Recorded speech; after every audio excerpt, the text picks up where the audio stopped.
नमस्कार। एक बार फिर Praveen Walia chemistry education hub में आपका स्वागत है।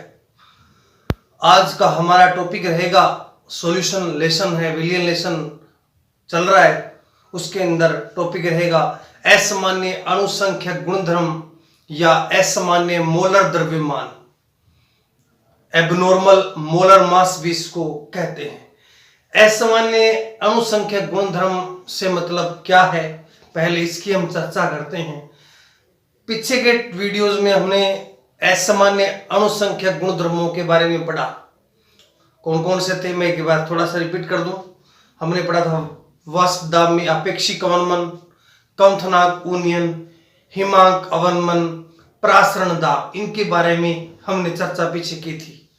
अब असामान्य अणुसंख्यक गुणधर्म क्यों आया, इसके पीछे वजह क्या थी, आने का कारण क्या था। हमने जो असामान्य अणुसंख्यक गुणधर्म पढ़े थे उसमें यह नहीं पढ़ा था कि वहां विलय जो अपने विलय मिला रहे हैं उस विलय का वियोजन हो रहा है या विलय का संयोजन हो रहा है। कोई ये जरूरी थोड़ी है, ये जरूरी नहीं है कि हमने जो विलय मिला है उसका संयोजन न हो और वियोजन न हो।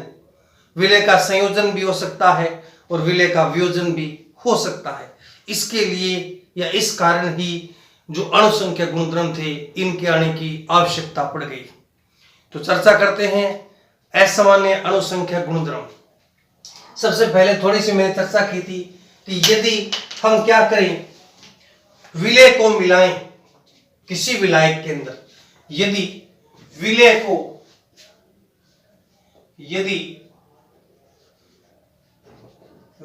को विलायक में मिलाने पर, विलय को विलायक मिलाने पर न तो संयोजन होता, न तो संयोजन और न ही इसका क्या हो, वियोजन। कोई संयोजन कोई वियोजन नहीं हो, न तो वो आयनों में टूटता हो न वो जुड़ता हो। तो इस कंडीशन में जो अणुसंख्यक गुणधर्म होंगे, इस कंडीशन में उसे हम सामान्य अणुसंख्यक गुणधर्म कहेंगे। क्या कहेंगे? सामान्य अणुसंख्यक गुणधर्म कहेंगे। कब कहेंगे? जब विलय का न तो वियोजन हो और न ही संयोजन हो। इसे सामान्य मोलर द्रव्यमान या अणुभार भी कह सकते हैं। कब? जब न विलय का वियोजन हो और न ही उसका संयोजन हो। दूसरे पॉइंट की तरफ आगे बढ़ता हूं मैं। यदि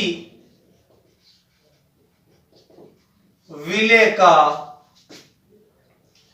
वियोजन या संयोजन होता है, अब की बार विलय का वियोजन या क्या हो रहा है, संयोजन हो रहा है, तो इसे हम असामान्य अणुसंख्यक गुणधर्म कहेंगे। क्या बोलेंगे इसको? असामान्य अणुसंख्यक गुणधर्म कहेंगे। कब? जब विलय का वियोजन या सहगुणन होता है।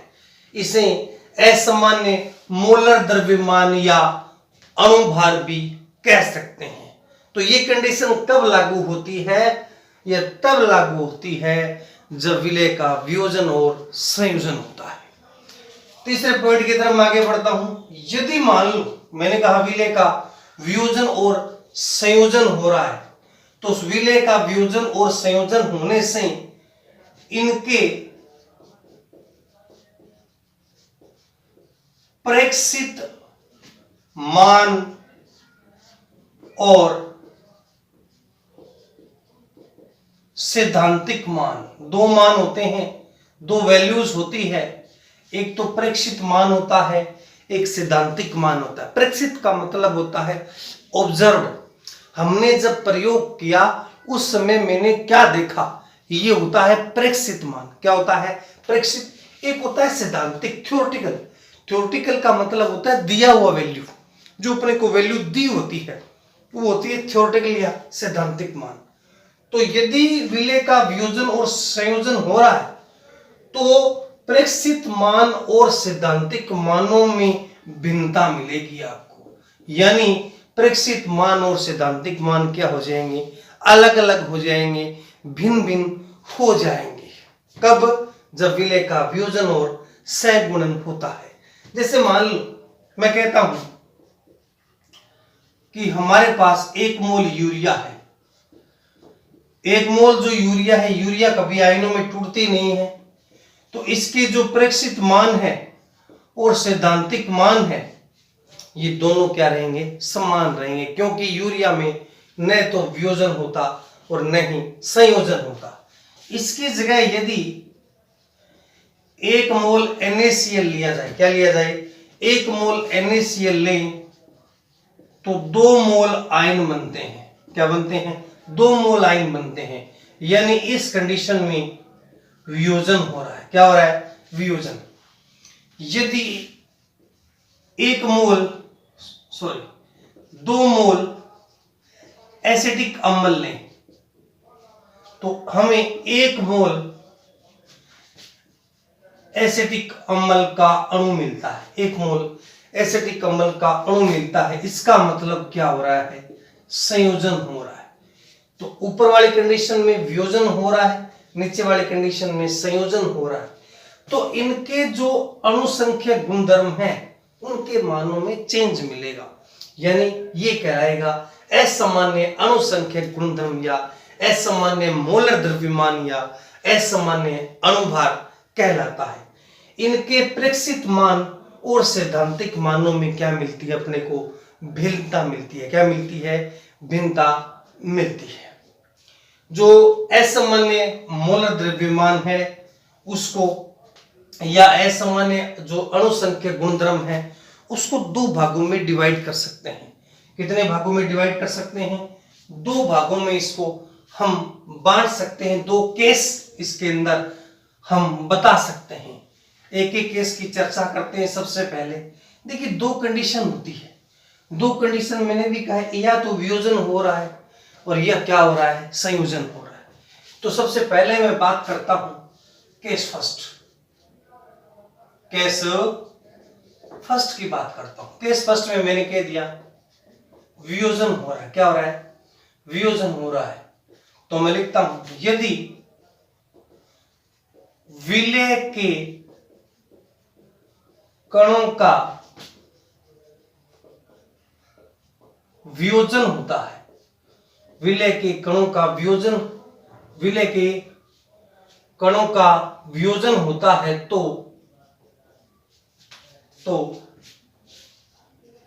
कणों की संख्या में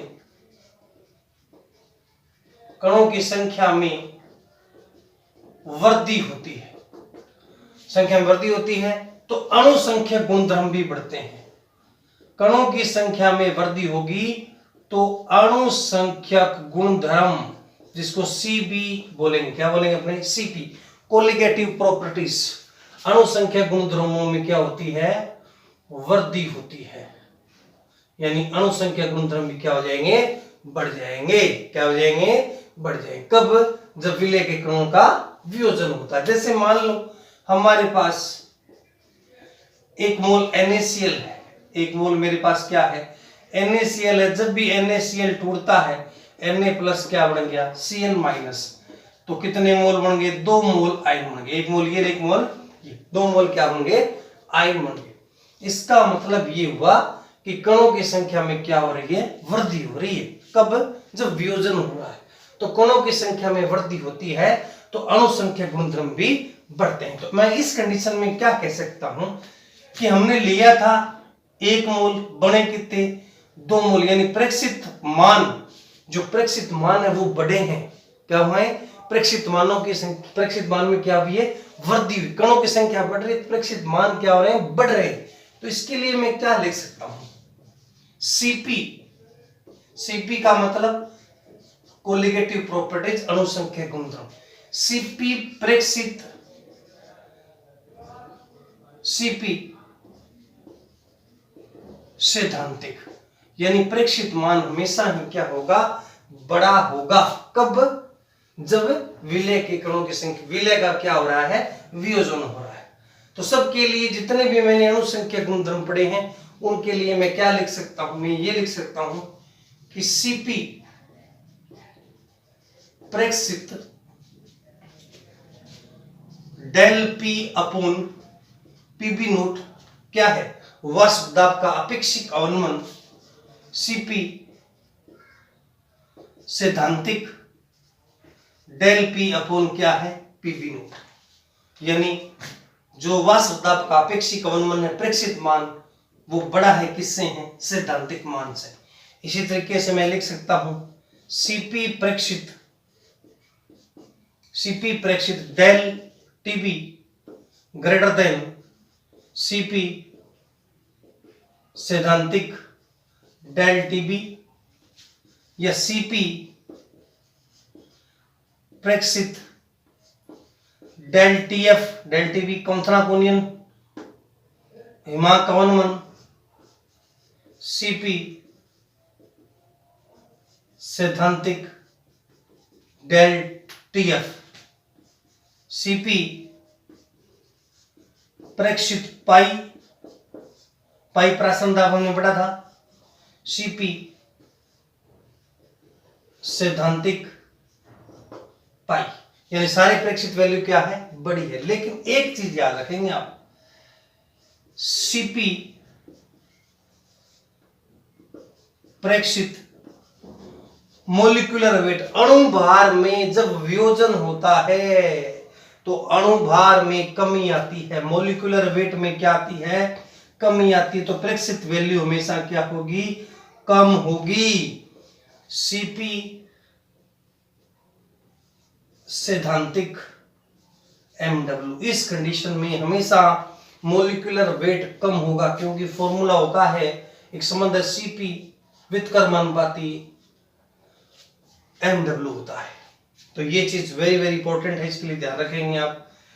तो ये होता है वियोजन। वियोजन की कंडीशन में प्रेक्षित मान हमेशा बड़ा होता है किससे, सैद्धांतिक मान से। किससे, सैद्धांतिक मान से। तो ये था केस फर्स्ट।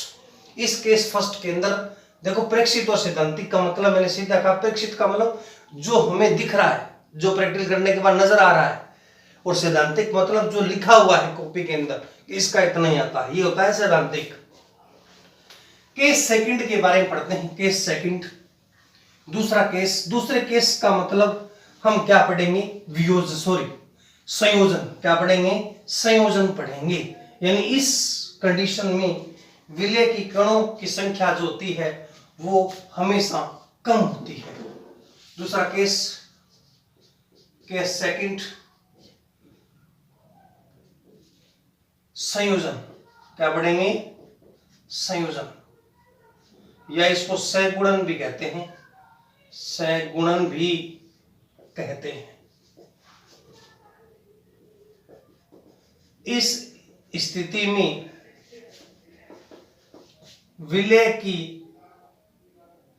विलय का संयोजन से कणों की संख्या में कमी आती है।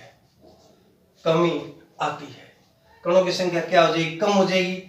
कणों की संख्या कम होती है तो Cp भी कम हो जाता है, क्योंकि Cp डिपेंड किस पे करता है, Cp क्या है, कोलिगेटिव प्रॉपर्टीज, अणुसंख्यक गुणधर्म। कणों की संख्या भी क्या हो जाएगी, कम हो जाएगी। तो इसके अंदर क्या रहेगा, प्रेक्षित मान और सैद्धांतिक मान में सिस्टम। जैसे मान लो मैंने कहा कि हमारे पास 2 मोल एसिटिक अम्ल है। जब 2 मोल एसिटिक अम्ल आपस में जुड़ते हैं तो जुड़ करके 1 मोल एसिटिक अम्ल बनाते हैं। इसका मतलब 2 मोल लिए थे, बना कितना, 1 मोल बना। 1 मोल बने, 1 मोल किस लिए बना, क्योंकि एसिटिक अम्ल आपने पढ़ा भी है, जो एसिटिक अम्ल है जो जुड़ता है तो CS, तक इसको मैं जोड़ के दिखा देता हूं आपको। ये सिस्टम ये होता है, इसमें होती है हाइड्रोजन बॉन्डिंग। क्या होती है, हाइड्रोजन बॉन्डिंग।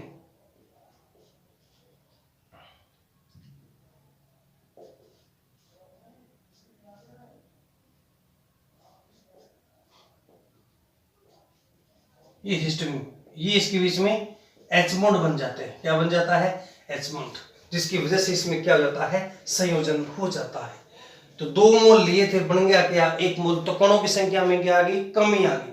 कणों की संख्या में यदि कमी आती है तो अणुसंख्या गुणधर्म भी कम हो जाते हैं। क्या हो जाते हैं? अणुसंख्या गुणधर्म भी कम हो जाते हैं। तो इस कंडीशन में हमेशा सैद्धांतिक मान क्या होगा? ज्यादा होगा प्रेक्षित मान की तुलना में। किसकी तुलना में? प्रेक्षित मान की तुलना में क्या होगा? ज्यादा होगा। तो मैं यूं लिखता हूं इसको, सीपी सैद्धांतिक ग्रेटर देन सीपी प्रेक्षित। ये सिस्टम रहेगा इसमें। सैद्धांतिक मान हमेशा ही क्या होगा? इसके लिए ज्यादा होगा। तो मैं क्या लिखूं इसके लिए? और भी लिख सकता हूं, मैं यूं लिख सकता हूं, सीपी प्रेक्षित del P upon PB not lesser than CP सैद्धांतिक del P upon PB not. ये सिस्टम बन गया। यानी हमेशा सैद्धांतिक वैल्यू क्या रहेगी? ज्यादा रहेगी, या सीपी प्रेक्षित डेल टीबी या सीपी सैद्धांतिक, उल्टा करना है उससे बस, सीपी प्रेक्षित डेल टीएफ सीपी सैद्धांतिक डेल टीएफ या सीपी प्रेक्षित पाई या सीपी सैद्धांतिक पाई। तो ये रहता है इसका संयोजन। एक छोटी सी फॉर्मूला बताता हूं आपको मैं। देखिए जो सीपी है अणुसंख्या गुणधर्म है। अणुसंख्या गुणधर्म जब बढ़ते हैं, क्या बढ़ते हैं? अणुसंख्या गुणधर्म बढ़ते हैं तो कणों की संख्या बढ़ती है। किसकी संख्या बढ़ती है? कणों की संख्या बढ़ती है। कणों की संख्या जब बढ़ती है, कणों की यानी कणों की संख्या बढ़ रही है, सीपी बढ़ रहा है, तो हमेशा मोलिकुलर वेट जो है वो कम होता है, अणुभार क्या होता है? कम होता है। ये कंडीशन हमेशा वियोजन में लगती है। किसमें लगती है? वियोजन में।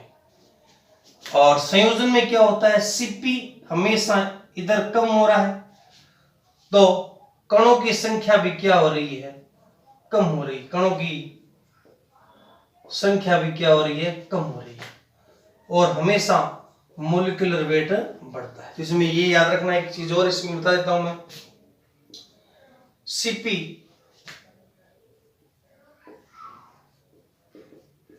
का जो अणु मोलिकुलर वेट है, जो इसका मोलिकुलर वेट हमेशा ही इसका क्या रहेगा? ज्यादा रहेगा। क्या रहेगा? इसका ज्यादा रहेगा। सीपी प्रेक्षित मोलिकुलर वेट और सीपी सैद्धांतिक मोलिकुलर वेट। ठीक है, हमेशा मोलिकुलर वेट क्या रहेगा? इसका ज्यादा रहेगा। अणुभार क्या रहेगा? ज्यादा रहेगा। तो ये था अपना अणुसंख्या गुणधर्म और इसके 2 केस थे, केस फर्स्ट और केस सेकंड।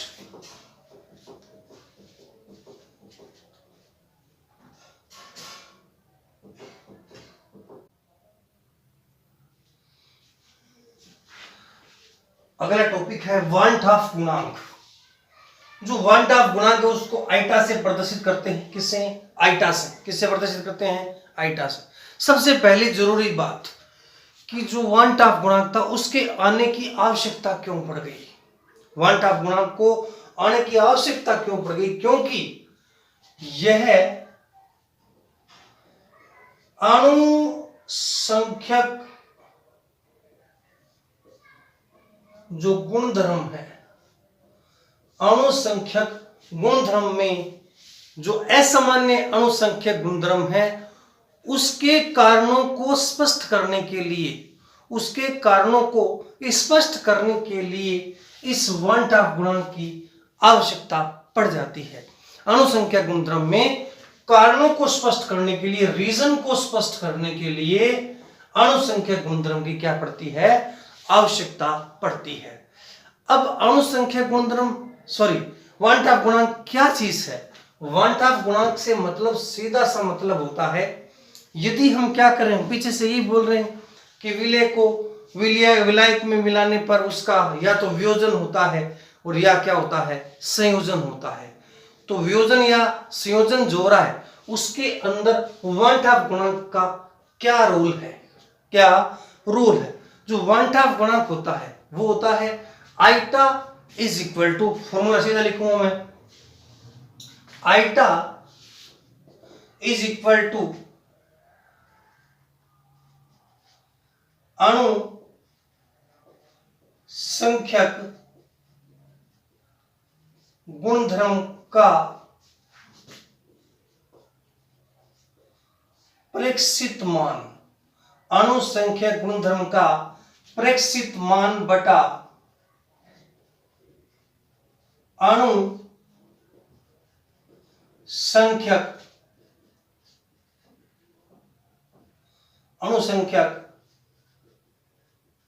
गुणधर्म का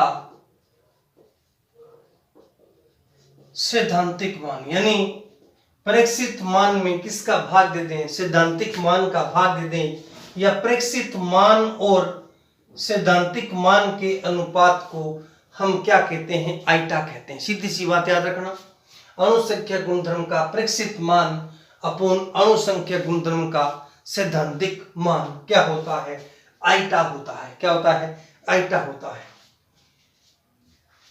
यदि विलय का न तो वियोजन और न संयोजन होता है, न तो वियोजन होता और न ही संयोजन होता है, तो वन हाफ समीकरण के अनुसार, वन हाफ समीकरण के अनुसार हम क्या लिख सकते हैं, न तो क्या हो रहा, संयोजन हो रहा और न ही वियोजन हो रहा है। तो पाई टी, टी का मतलब थ्योरेटिकल, सैद्धांतिक, टी का मतलब क्या है, theoretical, pi T V is equal to, हमने एक समीकरण पढ़ी है pi V is equal to NRT, आपको याद भी होगा। तो ये वन हाफ समीकरण है, कब लगती है, जब न तो वियोजन होता और न ही संयोजन होता। दूसरी कंडीशन डाल सकते हैं, यदि विलय का वियोजन या संयोजन होता है, अब की बार क्या हो रहा है, विलय का वियोजन हो रहा है और संयोजन हो रहा है, दोनों ही हो रहे हैं, या तो हो सकते हैं वियोजन और या संयोजन। तो वन हाफ समीकरण क्या बन जाएगी, पाई ओ का मतलब ऑब्जर्व्ड प्रेक्षित, ओ का मतलब ऑब्जर्व्ड प्रेक्षित, pi V is equal to NRT. तो जो प्रासरण दाब है उसके संदर्भ में मैं क्या लिख सकता हूं, आइटा इज इक्वल टू पाई ओ बटा पाई टी, यानी पाई प्रेक्षित बटा पाई सैद्धांतिक। तो ये तो मैंने ऊपर लिखा है, अणुसंख्या गुणधर्म का प्रेक्षित मान बटा क्या, सैद्धांतिक मान। अपन जानते हैं कि जो अणुसंख्यक गुणधर्म है, अपन जानते हैं कि जो अणुसंख्यक गुणधर्म है वो कणों की संख्या पर डिपेंड करते हैं। कणों की संख्या बढ़ती है तो अणुसंख्या गुणधर्म बढ़ते हैं, लेकिन जो मॉलिक्यूलर वेट है, अणुभार है, वो क्या हो जाता है, कम हो जाता है। इनके संदर्भ में भी हम आइटा का प्रयोग कर सकते हैं। तो आइटा यूं लिख सकते हैं, आइटा इज इक्वल टू प्रेक्षित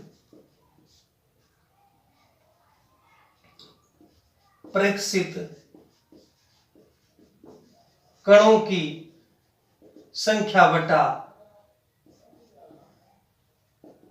सैद्धांतिक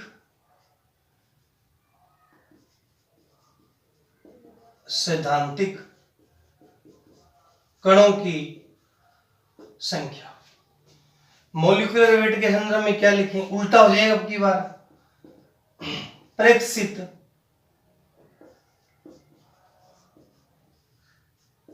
विलय का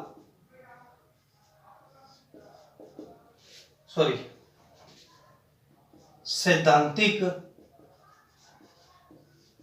विलय का mw बटा प्रेक्षित विलय का mw, किसके लिए? मोलिकुलर वेट के लिए। सभी जो अणुसंख्या गुणधर्म है वो परस्पर क्या होते हैं? समानुपाती होते हैं, बराबर होते हैं। तो सबके लिए क्या लिखा जा सकता है? सबके लिए यूं लिख सकते हैं, पाई ओ अपोन पाई टी ऑब्जर्वर बटा सैद्धांतिक, डेल पी प्रेक्षित बटा डेल पी सैद्धांतिक, सबके लिख सकता हूं मैं, डेल टीबी प्रेक्षित बटा डेल टीबी सैद्धांतिक। और भी लिख सकते हैं डेल टीएफ प्रेक्षित बटा डेल टीएफ सैद्धांतिक। तो सभी जो अणुसंख्या गुणधर्म है परस्पर क्या होते हैं? बराबर होते हैं, समान होते हैं। दो चार बातें और इसके बारे में। यदि आइटा इज इक्वल टू 1 है तो न तो वियोजन है, न तो क्या है? वियोजन है, और न ही क्या है? संयोजन है। कब? जब आइटा क्या है? 1 है। Iota is equal to greater than 1, iota का मान 1 से बड़ा है, तो इस कंडीशन में वियोजन होता है।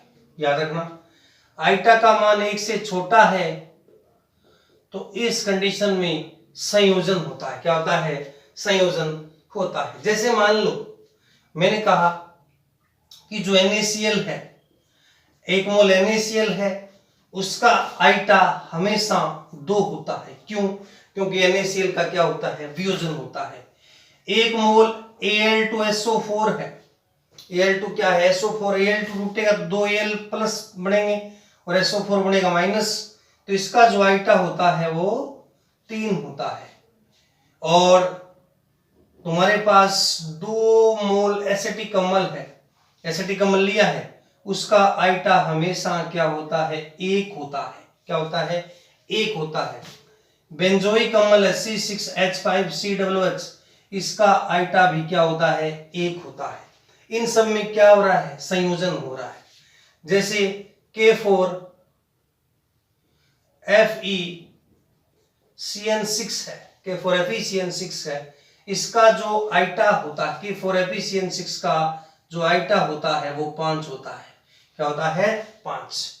तो आइटा से मतलब जब वियोजन और संयोजन हो रहा है तो उसमें जो कणों की संख्या है वो इसका क्या है?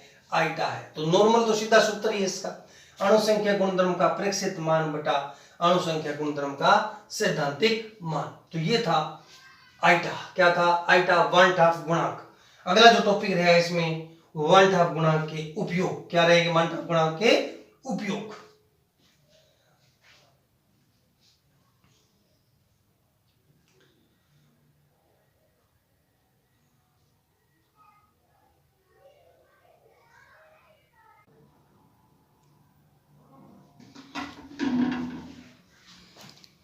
अगला टॉपिक है वन हाफ गुणांक के उपयोग। वन हाफ गुणांक के उपयोग। वन हाफ गुणांक के उपयोग देखें हम 2 तरीके से बता सकते हैं।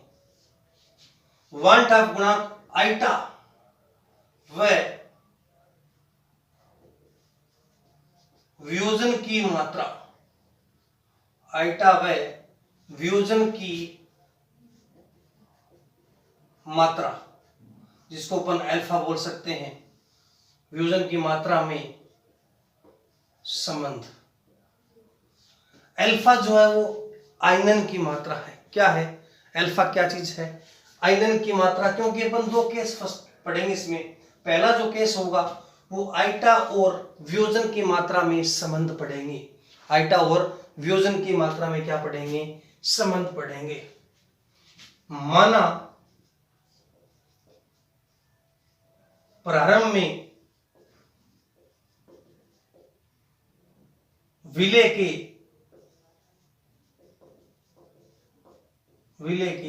ए मोल है। क्या है? ए मोल है। और आयनित होकर कणों की संख्या n देता है। आयनित होकर कणों की संख्या क्या देता है? n देता है। मैं एक छोटी समीकरण लिखता हूं यहां। मान लिया हमारे पास ए से क्या बनता है? बी बनता है। तो जब वियोजन हो रहा है तो हमें ये पता है कि कणों की संख्या में हमेशा क्या होती है? वृद्धि होती है। इसीलिए मैंने क्या यूज कर दिया यहां? n यूज कर दिया। तो इस प्रकार से हम समीकरण नॉर्मल लिख सकते हैं। और मैं समीकरण को यहां लिख सकता हूं, a से क्या बनता है? NB बनता है। यानी क्या हो रहा है? वियोजन। n क्या चीज है? कणों की संख्या है। हमें पता है कि जब वियोजन होता है तो कणों की संख्या में वृद्धि होती है और जब सहगुणन होता है तो कणों की संख्या में कमी आती है। तो मैं यहां लिखता हूं प्रारंभ में मूल, प्रारंभ में इसके मान लिए मैंने एक, क्योंकि अभिक्रिया शुरू नहीं हुई, एक ही मान लूंगा। वियोजित हुआ नहीं है तो इसके क्या मान लूं मैं? 0। टी समय पश्चात मूल। जब टी समय बीतेगा तो वियोजन होगा, तो वियोजन होने से टूटेगा ए, तो क्या रह जाएगा? 1 माइनस एल्फा। अब बात रही 1 माइनस एल्फा की। मैंने कहा एल्फा क्या है? आयनन की मात्रा है, वियोजन की मात्रा है। तो एक में से एक गया तो क्या रहेगा? 1 माइनस एल्फा। क्या रहेगा? 1 माइनस एल्फा। और ये क्या रह जाएगा? N alpha. क्या रह जाएगा? N alpha. तो ये हो गया टी समय पश्चात। क्या रहेगा? टी समय पश्चात। अब साम्य अवस्था में मोल निकालने। तीसरी लाइन लिखता हूं मैं, साम्य अवस्था में मोल। साम्य अवस्था निकालेंगे, दोनों जुड़ जाते हैं। 1 minus alpha plus N alpha. अपन जानते हैं कि जो आइटा होता है, क्या आइटा होता है? वो प्रेक्षित मान बटा सैद्धांतिक मान होता है। तो मैं यूं लिखता हूं, प्रेक्षित मोल की संख्या बटा सैद्धांतिक मोल की संख्या। तो आइटा इज इक्वल टू प्रेक्षित, जो हमें ये दिख रहा है प्रेक्षित, ये हमें प्राप्त हुआ है 1 minus alpha plus N alpha. ये थोड़ा ध्यान रखना इस लाइन को। साम्य अवस्था में मोल दोनों जुड़ जाते हैं ये। और सैद्धांतिक हमारे पास क्या था? एक था, क्योंकि हमने मानना क्या था प्रारंभ में? एक के कितने मोल हैं? एक ही है। तो प्रेक्षित बटा क्या आ जाएगा? सैद्धांतिक। या इसको मैं यूं लिख सकता हूं, आइटा इज इक्वल टू, ये एक इधर चला जाएगा, eta minus 1 minus alpha plus क्या रह जाएगा? An alpha.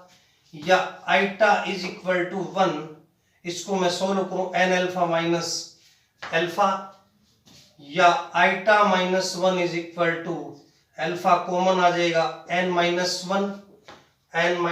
1 या alpha is equal to iota minus 1 upon N minus 1। तो ये जो एल्फा हमारा प्राप्त हुआ है किसके लिए? वियोजन के लिए। किसके लिए मिला है अपने को? वियोजन के लिए। फॉर्मूला बहुत इंपॉर्टेंट है, ध्यान रखना। Alpha is equal to iota minus 1 upon N minus 1।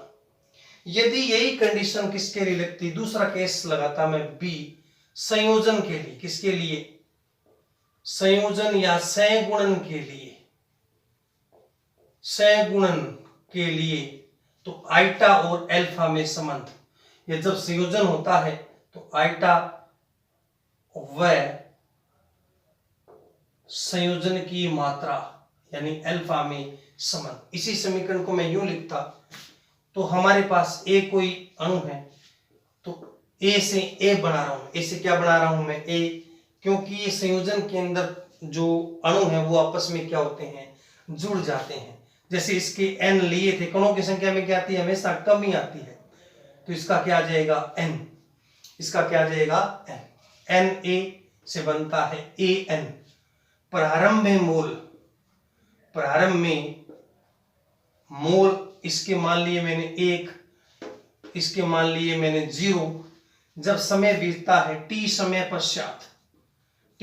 पश्चात मोल 1 माइनस एल्फा रह जाएगा। इसमें कणों की संख्या में कमी आती है, हमें पता ही है कि कणों की संख्या में कमी आती है, तो ये क्या रह जाएगा, एल्फा